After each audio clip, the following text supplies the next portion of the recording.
Let's talk about 7 proven ways to increase your website conversion. I'm Dr. Matthew Loop, host of Social Media Made Me Rich. Here's how it can do the same, best-selling author. And I just wanted to share this with you because this is one of the most powerful ways that you can actually see an increase in what you're already doing. So if you're already driving a ton of traffic to your websites, you might not be monitoring your conversions very closely.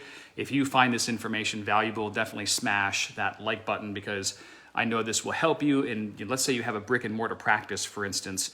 If you just increased your conversion by 1% to 2%, that could be a dozen or more new patients or practice members through your door, which is a massive increase in revenue. If you're doing online sales, selling courses, consulting, training, or whatnot, you're talking about, who knows, tens of thousands of dollars, potentially more, just by increasing how many people that you are converting. So I strongly recommend that you take note. And if you have any questions or anything to add, definitely feel free to share in the comments section. Again, smash that like button if you find it valuable, and or if you'd want me to critique your website. But I'm going to give you some factors, and I want you to see how many of them you have dialed in.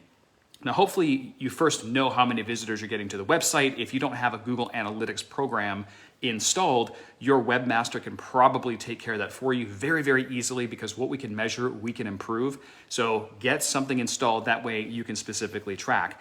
Now, one of the first things that I typically recommend doing, though, is to look around in your niche, in your market, in your city. Find other competitors, top-ranking competitors on the search engines like Google or Bing.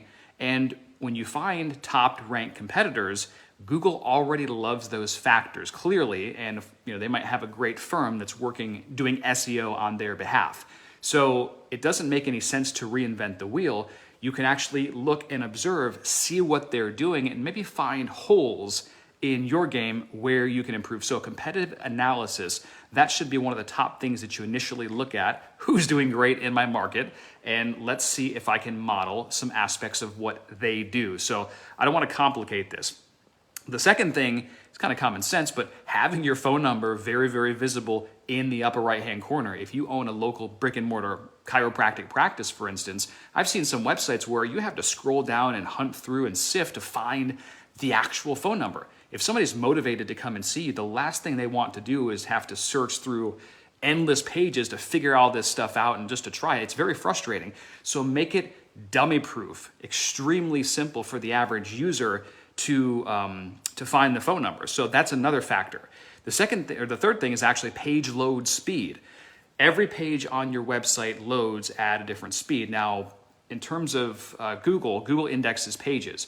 Most times it's the home page initially. So if I were to search, let's say, real estate agent in Atlanta or chiropractor in Boston, the first page of Google typically have great SEO factors, one of those being page load speed. And there's so many page load speed checkers online. GTmetrix is a famous one, but you can go and find how fast your speed loads. Is it an A, B, or C, or D?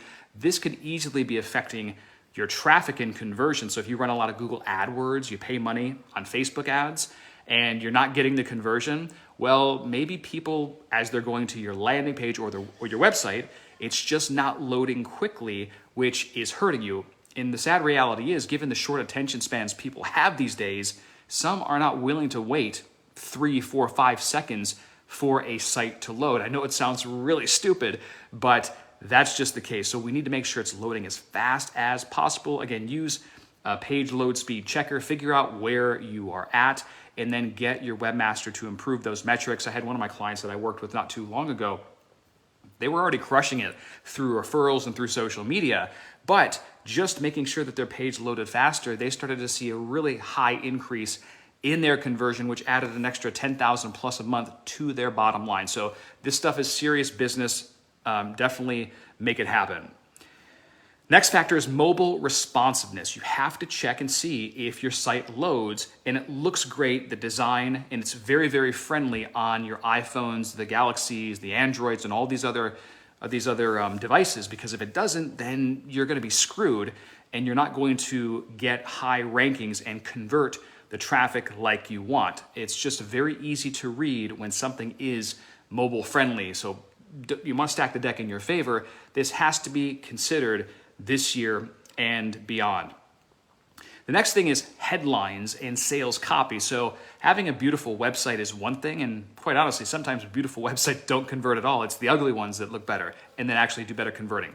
But the headline is really important because it grabs attention of the reader and gets them to look and read the body. So if you're finding that maybe your site is not doing a great job at getting people to take specific action, well, you might have pretty lame and boring copy that really doesn't inspire anyone to take action. You haven't built social proof or anything like that. So really understand, and nowadays it's great because even if you're not an advanced copywriter, we can use platforms like ChatGPT, Gemini, Copilot, or any of these AI bots to help us with headlines, to help us with some of the sales copy and body, so we can make it more interesting that people want to take the necessary action. Next are success stories and testimonials. Some of you, and I've seen many websites, it's very difficult to find your case studies, your testimonials. I have to wade through all these different pages and I might finally get it.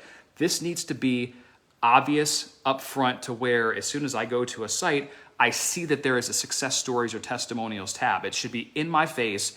There are even different review widgets that you could actually use. That's one side of the equation, of course, importing your Google reviews, but you should have all of these featured because you might be surprised actually that the testimonials page or some other page on your website is getting the second, maybe it's the second or third most visited page, and you're missing opportunities to convert based on the fact that you are not showing these reviews to enough people, or they can't see it, and or you don't have the appropriate protocols in place. So make sure you've got reviews, success stories, and testimonials clearly featured on the website. Kind of ties into the next one as well, but very, very clear and specific calls to action.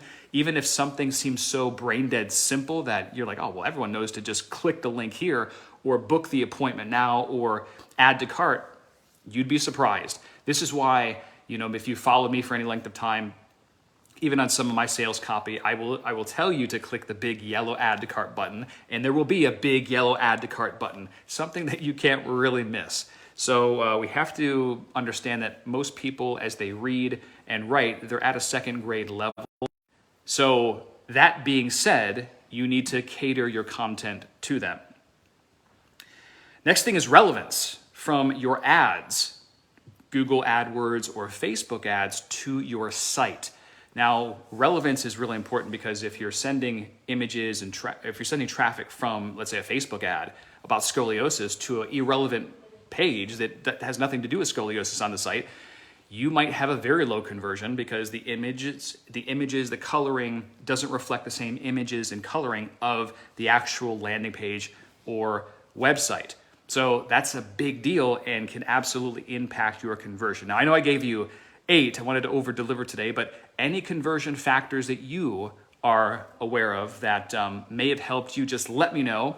And I wanted to extend a special invitation, if you're watching right now, to our Freedom Alliance Mastermind. This is where you are on weekly with me, training either your business growth, practice growth, creating additional streams of income, investing, creating wealth. All of that is encompassing in this. I'm gonna put a link below so you can learn more about it. But these are the things that we talk about to help you grow and to create exponential gains in everything that you're doing, because sometimes it's those minor tweaks that can lead to the biggest financial gains in your life. So hopefully you found this training valuable. And if you did, again, smash that like button. I'd love to hear what you have to say, and post your website down below. If I have time, I will look at it, give you some tips and pointers. I love doing these live videos for you. It's been a minute because we've been all over the place traveling and speaking and ultimately working with the companies that we invest in. So anyway, let me know if you have any questions, and check out our Freedom Alliance Mastermind, the FAM, to see if it's right for you.